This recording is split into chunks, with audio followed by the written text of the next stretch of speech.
Welcome to the Anatomy of a Resume by the MSUM Career Development Center. In Part 1, we will cover the contact information, skills, and education sections. This video will walk through how to format 3 of the most common resume sections. Headlines and summaries are optional, but can really help your resume stand out. They typically go directly below your contact information. Learn about how to format those sections in our Level Up Your Resume video. Let's start with the contact information section. Make sure your contact information is included in the resume itself and not in the separate header section.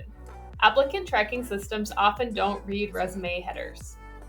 Your contact information section should always include your first and last name.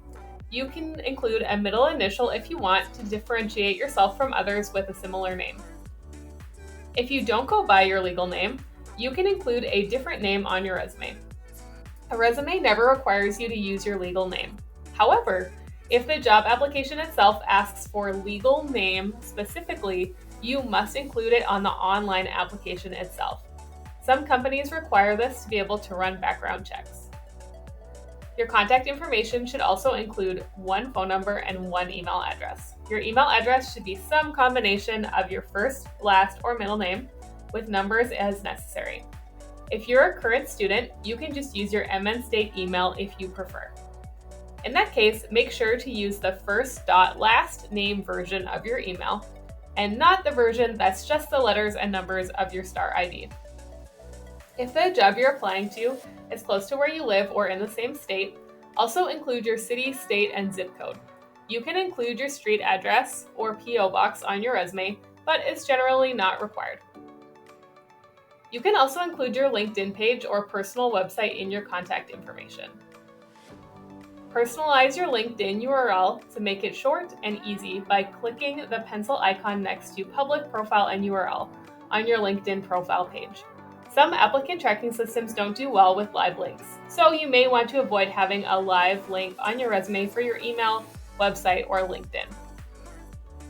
Skill sections are optional, but can be especially helpful to show technical or industry-specific skills you have. A skills section could be included as part of a summary section, or it could be its own standalone section anywhere in the resume. You can call your skills section skills, areas of expertise, technical skills, core competencies, or languages. Your skills section should focus on technical skills such as languages, computer programs, or skills unique to an industry. For example, a teacher might have classroom management listed, or a marketing specialist might have market research listed. Avoid including transferable skills or soft skills. These are skills that everyone has to some extent, such as communication or problem solving. Instead, include those transferable skills in the bullet points of your resume. Including them there allows you to add evidence that you really have strong skills in those areas. Next, let's learn about the education section. If you're a current student or a recent graduate, your education section should go near the top. It should follow your contact information section or the optional summary section.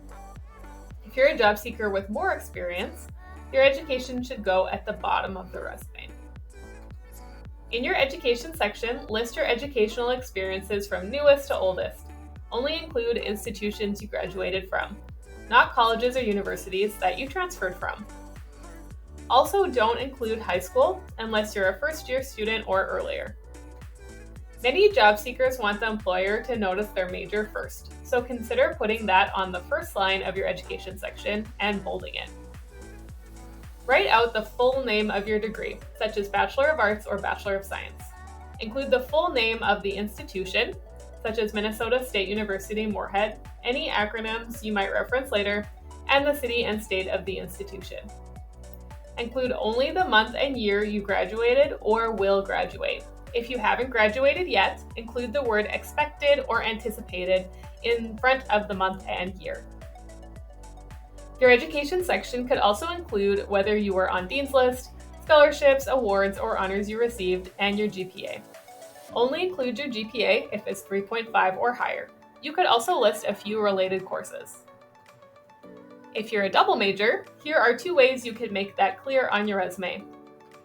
Don't list the Bachelor of Arts twice, as that can make it look like you have 2 full bachelor's degrees instead of 1 bachelor's degree with 2 majors. We hope this video gave you the information you need for your contact information, skills, and education sections. Thanks for watching, and be sure to check out our other videos.